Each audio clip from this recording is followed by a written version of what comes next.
my good friend Ravi Shankar is poet in residence at Central Connecticut State University.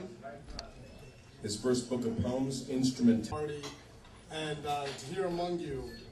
Rand mentioned this little 19-pound book. I just have 5 poems for you today, and I'll start with a poem that's not my own from this Norton anthology. And I should say, because the other poets were too humble to say it, that all the poets do have books for sale, and they won't be willing to do a little shady deal in the parking lot if you so desired. And so I thought I'd start. This book, Language for a New Century, includes poets from 61 different countries writing in over 40 different languages. And it took about 7 years to put together. And it's a great testament to my friendship with these 2 women, Tina Chang and Natalie Handel, that we still speak after putting this project together, because we nearly killed each other on multiple occasions. But I'm very glad. It's a pleasure and relief to be holding it in my hands. And I thought I would start today with just a little excerpt from a poem by an Iraqi poet, Sadi Youssef, who was born and raised in Basra, which was one of the fronts of the war on terror. And he's also one of the preeminent translators of English into Arabic. So he's translated Orwell and Hemingway and a number of other authors into the Arabic. And he has a great love for America. And I'm just going to read from the middle of his little poem, America, America. This is Sadi Youssef, the Iraqi poet. God save America, my home sweet home. I too love jeans and jazz and Treasure Island, and John Silver's parrot and the balconies of New Orleans. I love Mark Twain and the Mississippi steamboats and Abraham Lincoln's dogs. I love the fields of wheat and corn and the smell of Virginia tobacco. But I'm not an American. Is it enough for the phantom pilot to turn me back to the Stone Age? I need neither oil nor America herself, neither the elephant nor the donkey. Oh, green. Leave me, pilot. Leave my house roofed with palm fronds and this wooden bridge. I need neither your Golden Gate nor your skyscrapers. I need the village, not gifts. Take your smuggled cigarettes and give us potatoes. Take James Bond's golden pistol and give us Marilyn Monroe's giggle. Take the heroin syringe under the tree and give us vaccines. Take your blueprints for model penitentiaries and give us village homes. Take the books of your missionaries and give us paper for poems with which to defame you.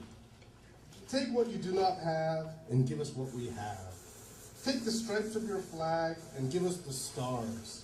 Take the Afghani Mujahideen's beard and give us Walt Whitman's beard filled with butterflies. Take Saddam Hussein and give us Abraham Lincoln, or give us no one.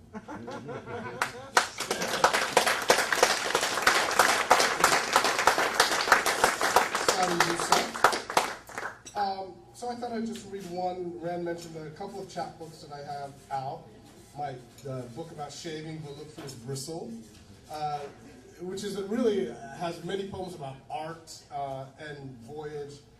But I thought I'd read this poem. It seemed fitting today when we were talking about activism and humanity, to read this poem, which is about a Palestinian boy. I watched a documentary which followed around a very young Palestinian boy, about 5 years old. And when you see a child in any kind of political strife or conflict, it kind of puts into stark relief the absurdity of what's being fought over. And so I wrote this poem after watching this little documentary. It's called South of Hebron.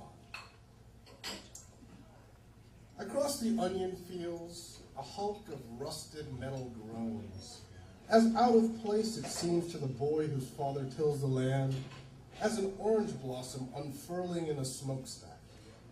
But there it is, regardless, its turret swiveling like a broken carousel, leaving a streak of flattened stalks in its wake. The boy lives here, picks his way probingly around traces of mines, to hear his language spoken in collapsible stalls of the village market's measly remains. He has nothing to hurl in his house, has to scour bulldozed quarries for fist-sized rocks that slice heavily through the air, meeting stray man or metal with satisfying thwack. how small the rock is compared to the singular burden of being made unwanted in a land you were born in for perpetuity, for no reason you will ever understand.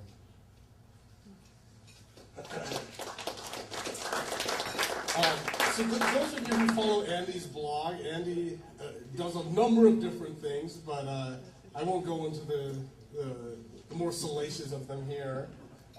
But he also writes for a blog called the Cool Justice Blog, and he exposes all kinds of corruption and various other things. And today, in fact, he mentioned this little detail, and those of you who might have read in the Hartford Current that I had a little encounter with the NYPD last year. When I edit this online journal, The Arts Drunken Boat, and when we were celebrating our 10-year anniversary, I got picked up on a false warrant for a 5'10" white guy who was 140 pounds, and as you can all see, I'm a giant poet, a giant Indian poet. So, and I was kept for 72 hours nearly in Central Booking, New York, and the city finally settled. It's not for a life-transforming amount, otherwise I'd buy everyone dinner and drinks, but it was actually admission of guilt, which for the city of New York is really extraordinary, I think. Huge. Absolutely. And one of the things that happened during this little encounter was that I was defamed. I was called a sand nigger, actually, by one of the cops. And so I wrote this little poem just for today. It's very raw, and I need to probably refine it a little bit. But it's in a form that is a new form in poetry. It's called the bop. I don't know if anyone's ever heard of it, but the terrific African-American poet Atha Michael Weaver invented it probably 5 years ago or so at a Cave Canem event. And the bop is something that combines the form of a sonnet with that of a blues song. So it has a 6-line stanza followed by a refrain, followed by an 8-line stanza, and then another refrain, and then a 6-line stanza, and then you hear that refrain again. And it's one of the very few recent inventions by an American poet formally in the field of poetics. So this is called the Sand Nigger Blues. Say I'm just a plainclothes Indian, not from a tribe, but from a high caste, just driving home past Chelsea on 34th, trying to find the West Side Highway. Windows down, thrumming cross town, when I see the rear view flashing lights. Sober as a compass, headed up north, no moolah or drug mule, yet still I'm brown. Got the sand nigger blues. Just a glass of wine with dinner, officer, and yet I own this car. See my name's on the registration. No, I'm not coming from that far. I live in Connecticut and I was just headed home. Employed? Yes, I teach for a living. I'm a professor, a poetry professor. No, I don't have a firearm or any outstanding warrants. Sober as a compass, headed up north. No moolah or drug mule, yet still I'm brown. Got the sand nigger blues. From the rear of a barred van, the city passes by in streaks. Cuffed in a human chain, rights unread, and Oxford laces pulled from my shoes. I'm the lightest one of 3 dozen or more, all huddled together tonight on this concrete floor. Sober as a compass, headed up north. No mule or drug mule, yet still I'm brown. I got the sand nigger blues. Hey, hey.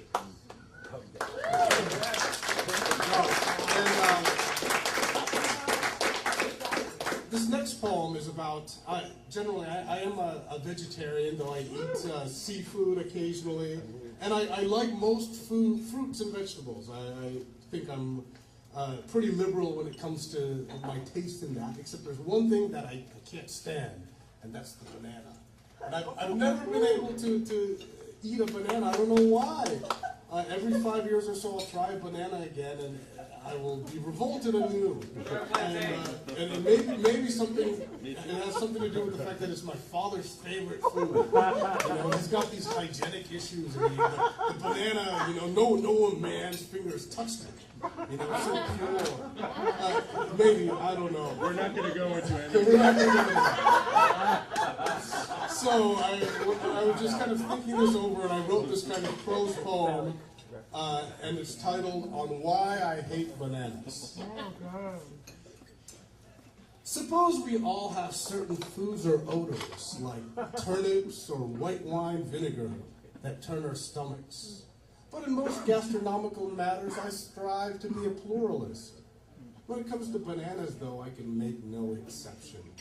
Just the sight of them blotched with sarcoma like an old man's waddle, or sliced into slimy half-moons that peek between flakes and milk, make me avert my eyes. Obviously, the Freudians among you will cite shape, but it's more than that.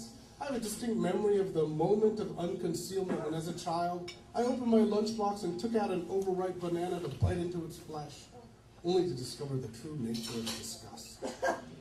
When I was in the Philippines, I was told the banana plant in folklore had grown from a severed arm of a thwarted lover, buried in the ground until it sprouted yellow fingers. Second year of college, bored and broke, we took to bending reality on the cheap, gagging down cough syrup for the dextromorphine, and once smoking the skin scraped from inside a banana peel, a noxious fume that still fills my lung with urge to convulse. My father, it should be noted, considers the banana the perfect fruit because he has thrift and cleanliness issues and is glad to eat something that no one else's hand has handled and that it can buy for less than $1 a pound. The world's most grown crop and output by weight, and as fate would have it, India leads the world's production, nearly doubling the output of Brazil, its nearest competitor. There it's used in alwas, blended into raita, fried into vades, eaten raw as plantains, and prescribed as panacea for heartburn, nerves, ulcers, PMS, and mosquito bites. Oh, wow. But it's not just an Asian thing. Oh, no. The fruit has been the source of one of the great trade disputes between the U.S. and Europe, a war waged into the 90s over tariffs, free trade, and the legacy of colonial history.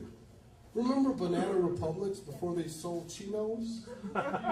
For every $1 spent on bananas at the supermarket, about a nickel goes to the plantations, in turn divided up even further before the migrant workers see even a cent. Pumped full of pesticides and agrochemicals, grown on land specifically cleared by transnational fruit corporations, sucking the soil dry of nutrients by leaving no leaf litter, producing more waste and CO2 than any other crop. Once the banana tree is fruited, its crop picked over for aesthetic perfection, the plantation is abandoned to decompose into fiber and frond before it's on to the next deforestation. Every 5 years or so, having been piled on incessantly by the banana files, and beginning to doubt myself what seems such an odd and irrational aversion, I will again try a piece of banana bread or a banana split, heaped with fudge and ice cream, and each time I will gag, wondering how I could have forgotten. Potassium and B12 be damned. Dear friends, whether Cavendish or Manzana, fresh or dried, overripe or still green, the jaundiced phallus, king banana, has ruled our palates for much too long. Let's take a stand against these vile emanations. Leave them to rot in Lady Chiquita's headdress and in the mouths of monkeys. Pray they point their cowardly fingers earthward and yellow back into an arm. I'm going to finish with this poem, which seems a little appropriate. It's a poem I feel I'm a little sheepish about. Do we have any MCs in the crowd? Any MCs here? Oh, that's Rand. Oh, Rand. Well, right. And kind of a hip-hop MC is what I was looking for. And hopefully there's not, because this poem is quite embarrassing in a certain respect. But the reason I want to read it is that it comes from the experience I had teaching at the Niantic Women's Correctional Institute, where I had one of probably the most profound writing workshops that I ever engaged in. I was teaching the women there. I was writing a poetry workshop, and they were very kind. I think they really appreciated anyone coming in to spend time with them. It's the same population that Wally Lamb anthologized in his anthology, I'll Fly Away. So they were very talented writers, all of them. And when I was in class there, I gave 3 classes there, and there was this one woman who kind of was in the back and didn't say anything at all, and just kind of glowered the entire time. And the first day, and I over-prepared. I had all of these packets and exercises, and I was kind of going through my spiel, and she just looked up at me and said, "I don't care what you say, there ain't no poet better than Tupac." That's what she told me. And I was like, oh, well, fair enough. You should bring Tupac in next time I come. Do a sketch next time with Tupac. And, you know, and I was there again, and she didn't really participate or do anything. And I was there for that final session, and I have to say it was very emotional. I mean, I felt very connected to these women, and some of them were in tears when I was leaving. I donated a lot of books to the prison, and when I was leaving, everyone kind of had filed out, and this woman stayed behind and kind of lingered and came up to me right at the end. She hadn't really said anything the entire time, and she came up to me and said, you know what, I think Walt Whitman might be almost as good as Tupac. Oh. So, I don't know, something had happened there, and so I thought, in memory of the women of the Niantic Women's Correctional Institute, I wanted to write this poem, imagining what if Walt Whitman were in fact Tupac. So, this is going to be my last poem. There actually is a little chorus. Normally I'd have my backup singers with me, but they're not here today. So I'm going to ask for your help. When I say the phrase, word over all beautiful as sky, I want you to give it back to me. All right, well, we'll practice one time. Word over all beautiful as sky. Word over all beautiful as sky. Come on, one more time with a little energy. We're getting ready for Ken. We're going to hear about his platform. Word over all beautiful as sky. Word over all beautiful as sky. All right, and I apologize in advance to Tupac and Walt Whitman. This is MC Walt and the Body Electric. Word. The bard is my title, but names are not vital for you to get thrown upon this musical shuttle. Over the sterile sands down from the showered halo, knocking imitators down with the strength of my recital. Just to let you know, I stop, I go, and stung by flow down from the Mississippi up past the 730. Cloverleaf Freeway, let me see you sway from the roof of my mouth down to the dirty south. Seeing the body electric, bone by brick. I prick each nerve until it curves the walking sticks of old men with beards dark as grass. Hear that old captain, I'll make you bounce up off that ass. Listen to a clash of brass, you foam dance upon a beer glass.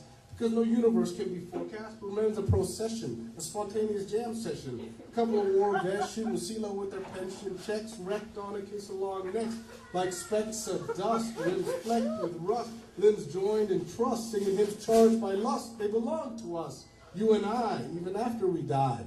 Word over all, beautiful as sky. Word over all, beautiful as sky. I hear America singing, slinging Greece, dropping bombs, and release priests from compunction for compassion. Dysfunction stays in fashion, being us versus them. When I'd rather not condemn like Eminem, Busta Rhymes, that reminds a dime bag of weed is what the seed I held in my palm. The germ of a green psalm, confirming one's creed with aplomb. Assalamu alaikum. The world's my home skillet, mash it up like hog millet. Slop it on my plate before I grill it and chill. Let me down on this universal hieroglyphic barehanded. No need for knife and a fork or hoods and a cuff. If I exist as I am, then that is enough. Try to deny, player, but I'd rather you reply. Word over all, beautiful as sky. Word over all, beautiful as sky. Who's out of the cradle rocking endlessly? It's the MC-W-A-L-T. You see the shade coming silently. It's the MC-W-A-L-T. Who brings the mystic delirium most fervently? It's the MC-W-A-L-T. Who speaks to each stranger as you speak to me? It's the MC-W-A-L-T. So when I crude, I contain multitudes. New Jacks and OGs, time and space. Hustlers and peep the whole human race. There's no place I haven't been where I will not go. No levee or dam that can staunch this flow. It's trackless, vast, divine, unsurpassed. Dry and bubbly like Moet and Chandon. Put your dew in a perm like a hair salon. I don't represent east side or west side, but the Milky Way. Past just a forest to the equator, say. From bowling alleys to river valleys to all you can eat buffets. From the Castle of Duty ropes or missing their teeth. Top to socialites who can't eat or sleep. I'm not above or below anything you see. An acme of things accomplished and enclosure of things to be. So shout out for yourself if you shout out for me. I'm just an MC with the gift of gab, not locking it down for the cheddar or for the hood rat. Not doing it for myself unless by me you mean you. Couldn't flavor in ears like Reebok fit shoes, leaving you and I, even after we die, hurling words like birds in the sky. Thank you.